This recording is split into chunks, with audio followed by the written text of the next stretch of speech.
सभी को नमस्कार और सम्मानित मंच को प्रणाम।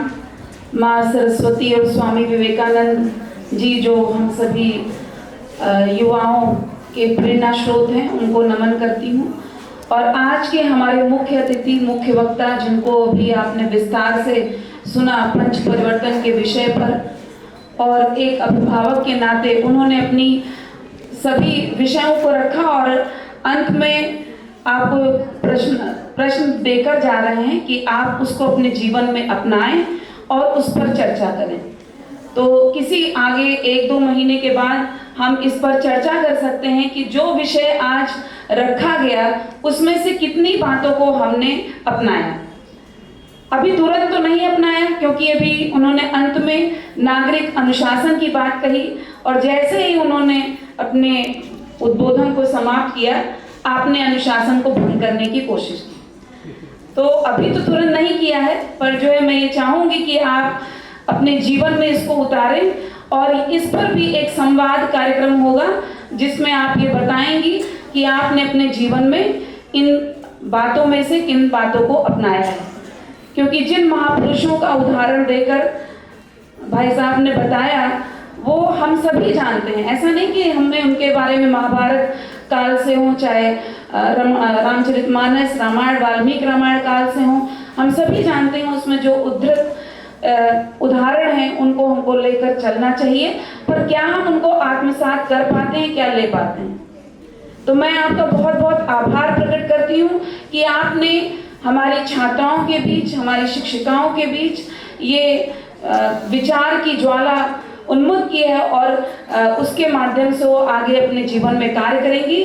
और मातृशक्ति होने के नाते ये आपका दायित्व भी है, क्योंकि आगे आपको परिवार भी संभालना है। तो इतनी चेतना जब समाज के प्रति आपके अंदर होगी, तभी आप एक स्वस्थ और सुंदर समाज को बना पाएंगे। मैं हमारे आज के विशिष्ट वक्ता कुलदीप पति त्रिपाठी जी, मैं आपको बहुत बहुत धन्यवाद देती हूँ कि आपने अपने बहुमूल्य समय में से महाविद्यालय परिवार को अपना समय दिया। आपका भी बहुत बहुत आभार। मंच पर अखिल भारतीय विद्यार्थी परिषद लखनऊ महानगर की मंत्री सरिता पांडे जी, जब वो आप ही की तरह एक छात्रा हैं और इस पूरे लखनऊ महानगर को लीड कर रही हैं, तो आपको उनसे कुछ सीखना चाहिए। और वो तभी मुकाम हासिल हो पाता है जब हम अपने आप में अनुशासित होते हैं, संवेदनशील होते हैं और रचनात्मक होते हैं। तो ये सारी जब खूबियाँ आपके व्यक्तित्व में दिखती हैं, तभी आपको ऐसा पद मिलता है। वो भी आपके जैसी एक छात्रा ही है, बस आपसे थोड़ा सीनियर है कि वो शोध कर रही हैं। हमारे बीच लखनऊ विभाग के विभाग प्रचारक श्रीमान अनिल जी हैं। मैं आपका भी धन्यवाद देती हूँ कि आप हमारे बीच हैं पूरे समय। हमारे प्रांत संगठन मंत्री अखिल भारतीय विद्यार्थी परिषद अंशुल विद्यार्थी जी थे, उनकी व्यस्तता थी, वो चले गए हैं, पर उनका भी आभार। हमारे बीच विभाग संगठन मंत्री अखिल भारतीय विद्यार्थी परिषद पुष्पेन जी हैं। इस जिले के संगठन मंत्री नवीन जी हैं। इस जिले के जिला संयोजक अनुराग जी हैं। ऐसे अखिल भारतीय विद्यार्थी परिषद से बहुत सारे कार्यकर्ता हमारे बीच हैं।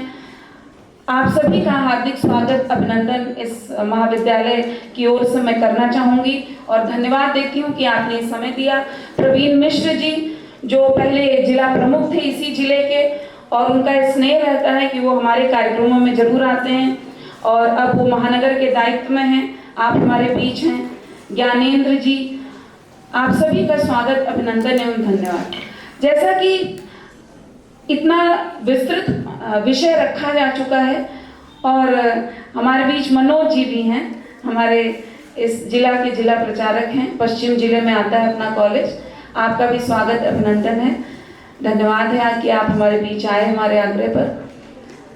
हमारी जो एनएसएस यूनिट की जो पीओज हैं और प्रोफेसर सीमा पांडे जी, जो अखिल भारतीय विद्यार्थी परिषद में प्रांत की खेलो भारत की प्रमुख भी हैं और बहुत ही ऊर्जावान हैं। आज भाई साहब के लिए पहले से इतना माहौल बना दिया गया था, तो मुझे लग रहा कि थोड़ा घबरा रही थी, बाकी बहुत अच्छा संचालन किया भी और इससे भी ज़्यादा अच्छा करती हैं।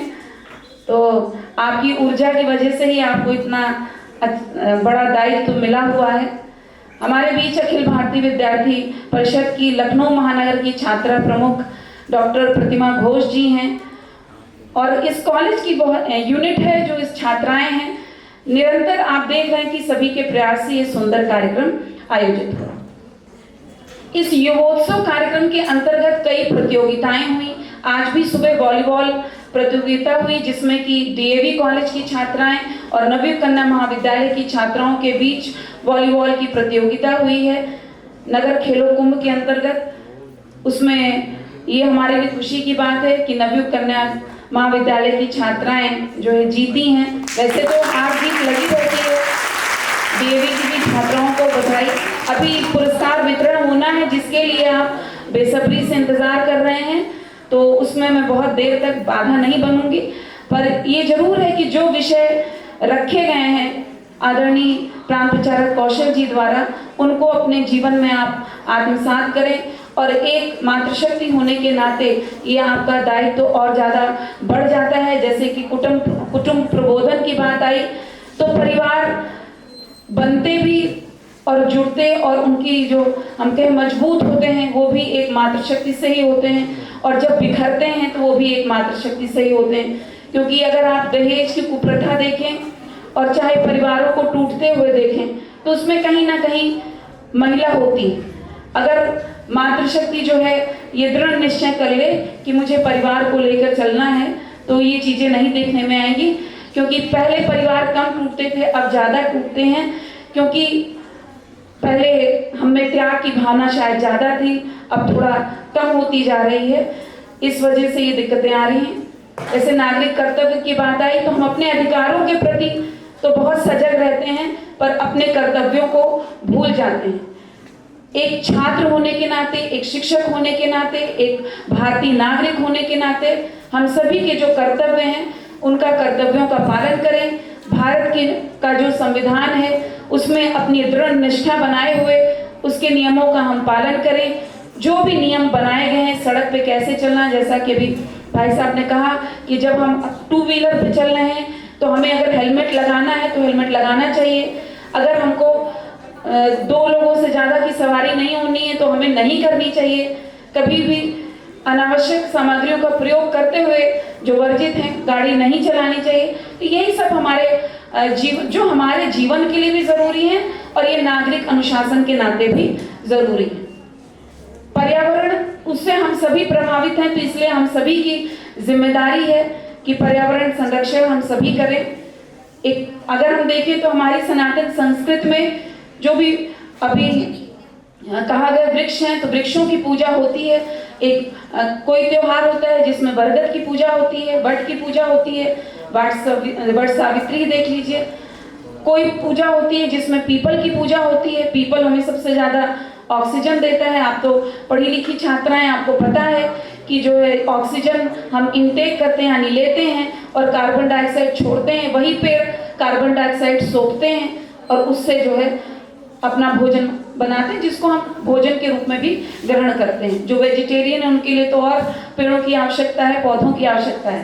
तो ये हमारी जिम्मेदारी है कि जो हमारे जीवन का आधार है उसको हम संरक्षित रखें, सुरक्षित रखें। जल के बिना आप कितने दिन रह पाएंगे। और वो भी अभी कहीं जैसे घटना हुई कि दूषित जल की वजह से बहुत लोग बीमार पड़े, बहुतों की जान गई। तो हमें अपने वायु को प्रदूषित होने से बचाना है, हमें अपने जल को प्रदूषित होने से बचाना है। जल ही जीवन है, हम सभी जानते हैं। तो वायु स्वच्छ रहे, जल स्वच्छ रहे, हमारे आसपास का वातावरण स्वच्छ रहे। जैसा कि आपको भी कहा गया कि हम जहाँ रहते हैं अपने परिवेश को स्वच्छ रखना। जैसे हम अपने घर को स्वच्छ रखते हैं वैसे ही हमारी जिम्मेदारी है कि हम अपने महाविद्यालय जहाँ या जो वर्किंग प्लेस हो वो उसको स्वच्छ रखें। हम अपने समाज को स्वच्छ रखें। हर जगह आप झाड़ू नहीं लगा सकते, पर जो जिम्मेदार लोग हैं उनको आप उनकी जवाबदेही तय करने के लिए उनको इंगित कर सकते हैं, उनको पत्र लिख सकते हैं। जो कार्य विद्यार्थी परिषद जो अपने जब लोग अपने कार्यों से च्युत हो जाते हैं यानी विमुख होते हैं तो विद्यार्थी परिषद आंदोलन के माध्यम से लोगों को याद दिलाता है कि उनके कर्तव्य क्या हैं। और जैसा कि हमने स्व का बोध की बात कही गई, ये जब ऐसा नहीं कि हमें सिर्फ चाइनीज गुड्स बहिष्कार करना है दीपावली के समय ही। बहुत सारी छात्राएं आर्थिक अर्थशास्त्र की भी बैठी होंगी, उन्हें पता होगा कि जितना ज़्यादा हमारा निर्यात होगा और आयात कम से कम होगा, उतना ही देश हमारा सरप्लस में रहेगा और देश में जो विदेशी मुद्रा का भंडार है वो बढ़ेगा और हमारे देश की फाइनेंशियल ताकत बढ़ेगी। तो इसलिए ज़रूरी है कि हम अपनी वस्तुओं, स्वदेशी वस्तुओं का प्रयोग करें। पर स्व का मतलब सिर्फ स्वदेशी वस्तुओं का प्रयोग ही नहीं है। स्व का मतलब हमारी खुद की जो भी चीज़ है उसमें हमें गर्व महसूस होना चाहिए।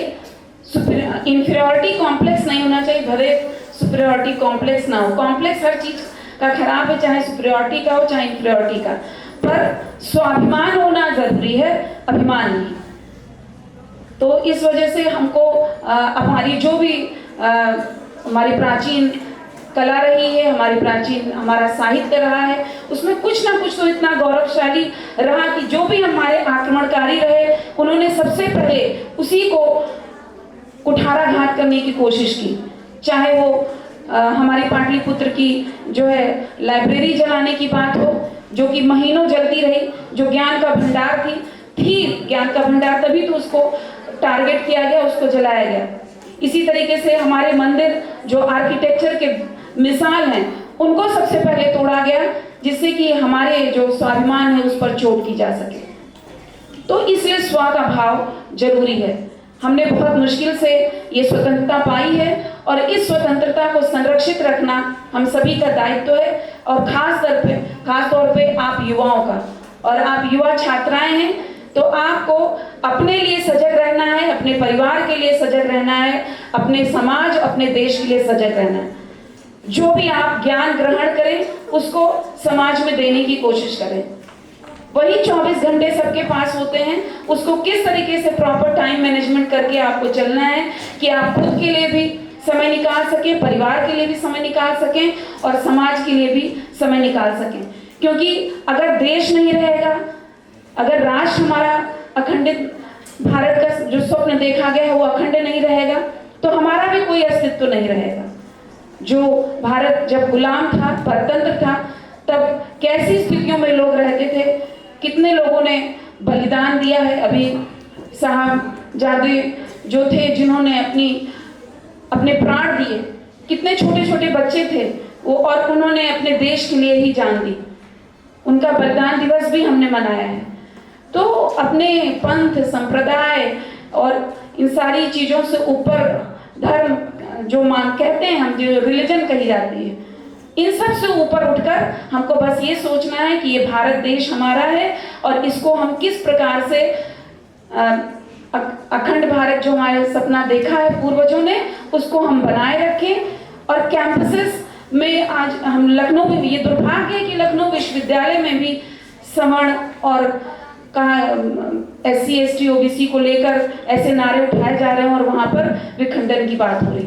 आपको बहुत लोग हैं जो कि बांटने की कोशिश करेंगे, पर आपको एकजुट रहना है, किसी के बहकावे में नहीं आना है। क्योंकि जो युवा हैं उनके अंदर वैसे तो बहुत जिम्मेदार हैं, पर थोड़ा जल्दी बातों में आ भी जाते हैं दूसरों के। तो इसलिए आपको हमेशा सजग रहना है कि कभी भी हमारी जो संस्कृति रही है उसने कभी भेद नहीं किया है। बीच में कुछ कालखंड ऐसा आया कि जिसमें ऐसे विभेदकारी कुछ कुरीतियां कहेंगे, वो रीत नहीं थी, कुरीति थी, वो आई, तो उनको दूर करना भी हमारा ही कर्तव्य है। तो इंसान, और जैसे कि आपके परिवार में कोई आता है तो पहले हुआ करता था, बीच में ऐसा बताया मैंने कि कालखंड आया कि कोई किसी जात संप्रदाय से आया तो उनका पानी का गिलास अलग हुआ, भोजन की थाली अलग हुई। पर एक मातृशक्ति होने के नाते ये हमें देखना, ये हमारा कर्तव्य होना चाहिए कि उस सामाजिक समरसता को हम अपने घर से ही संरक्षित करें, कि वहाँ पर हमारी थाली अलग नहीं होगी, हमारा गिलास अलग नहीं होगा, जिसमें हम भोजन करेंगे उसी में हमारा आगंतुक जो भी, चाहे वो किसी धर्म, जाति, संप्रदाय का हो, उसमें भोजन करेंगे। वैसे तो हम अपने घर के भी टॉयलेट साफ करते हैं तो सर धो के नहाते हैं, उसके बाद ही जो है भोजन ग्रहण करते हैं, अपने किचन में जाते हैं। तो उस समय अस्पृश्यता एक अलग बात है, पर किसी की जाति के आधार पर अस्पृश्यता वो मान्य नहीं है। क्योंकि हम स्वामी विवेकानंद जी की जयंती मना रहे हैं। स्वामी विवेकानंद जी ने कहा था कि हम सभी में ईश्वर का वास है। जितने भी महापुरुष हैं सबने यही कहा है कि हम सभी में ईश्वर का वास है। अभी भाई साहब ने भी कहा कि जो है, अगर रामचंद्र जी ने देखिए तो आप जब वो वनवास को गए, वो वनवास गए ही इसीलिए थे कि उन्होंने जब अयोध्या जी से लंका की यात्रा तय की तो उसमें वो हर प्रकार के लोगों से मिले, सभी जाति से, सभी समुदाय से, जिसको हम आदिवासी कहते हैं उनसे भी। और उन्हीं के अगर हम देख लें तो वानर सेना आज के उसमें मान ले तो अगर मान लीजिए आदिवासी ही थे तो उनके भी सहयोग से, जटायु भी आप देखिए उनके भी सहयोग से लिया उन्होंने। तो ये क्या दिखाना था कि हम समाज को जोड़ के रखते हैं। कभी ये विभेदकारी रहा नहीं, बीच में कुछ समय आया तो आज हमें फिर से जागना है और किसी के बहकावे में न आके अपने समाज को साथ लेके चलना है। तो चाहे वो कुटुंब प्रबोधन हो, चाहे वो सामाजिक समरसता हो, चाहे स्व का बोध हो, चाहे पर्यावरण संरक्षण हो, चाहे नागरिक कर्तव्य हो, इन सभी चीज़ों को हम अपने जीवन में उतारें। और यही संगठन चाहता है कि ये समाज का विषय हो, और समाज का विषय है भी। बहुत लोग बहुत अच्छा कार्य इन क्षेत्रों में कर रहे हैं और हमें उन सब को लेकर साथ चलना है। क्योंकि समय हो गया है तो इस सेकेंड मीटिंग में भी हमारे यहाँ एग्जाम है और अभी पुरस्कार वितरण होना है। तो मैं फिर से सभी का आभार प्रकट करते हुए अपनी वाणी को आज के लिए विराम देती हूँ।